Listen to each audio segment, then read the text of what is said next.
He didn't just laugh, he boomed. That deep, mocking, chest-rattling laugh that doesn't need words to humiliate you. That sound told me everything I needed to know. I was done. Try somewhere else, he said, crossing his arms, eyes shining with smug satisfaction. This was the man who held my future like a puppet in his grip. My wife's father, the CEO, the one who had once clapped me on the back like family. All I'd asked for was a modest raise. 10%. Barely enough to counter inflation. I thought it was a simple, fair request, but sitting across from him, shrinking under the weight of his laughter, I realized how wrong I'd been. That boardroom was colder than any winter I'd known. When I first married his daughter, I thought I'd gained not just a wife, but a powerful ally.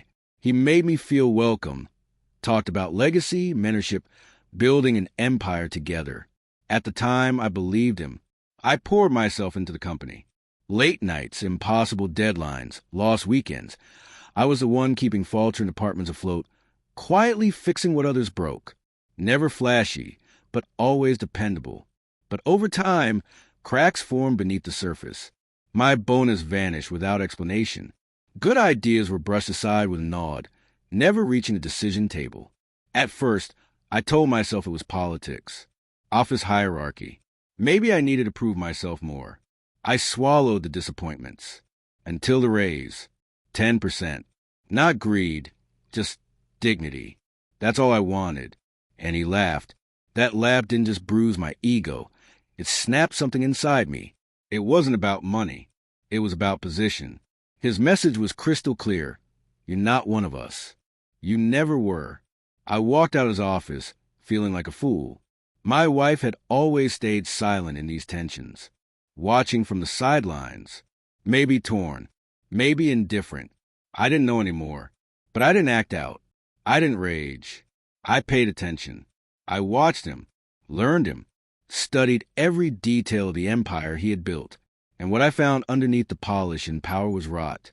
Hidden losses, deals that reeked of desperation, strategic partnerships that were nothing more than duct tape over widening cracks. I gathered proof. Quietly, patiently. Then I made a single, well-placed call to the one person he feared most in the industry, his longtime competitor. Within a week, I was offered a role. Not equal, superior.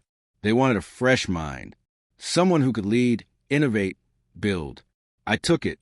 I didn't make noise. I worked, built results, earned respect, while he spiraled deeper into chaos.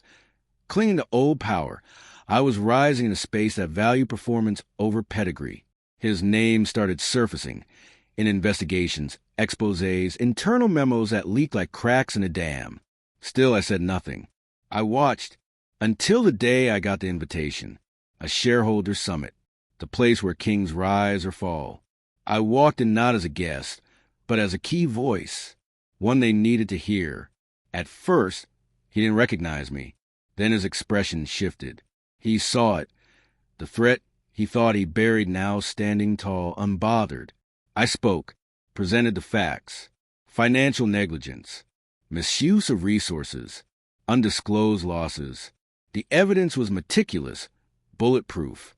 The room turned on him, not with outrage, but with quiet, stunned clarity, the kind that topples power faster than flames. He lashed out, tried to intimidate, but no one was listening anymore. His daughter, my wife, sat in the crowd. She didn't speak. She didn't defend him. Her silence was a verdict. When I left that room, I wasn't smiling. It wasn't triumph I felt. It was freedom. I didn't ruin him because I hated him. I exposed him because he left me no choice. He underestimated the man he thought was beneath him, and that was his undoing. He lost the company. I built a legacy. Now, when I see myself in the mirror, I don't see a victim.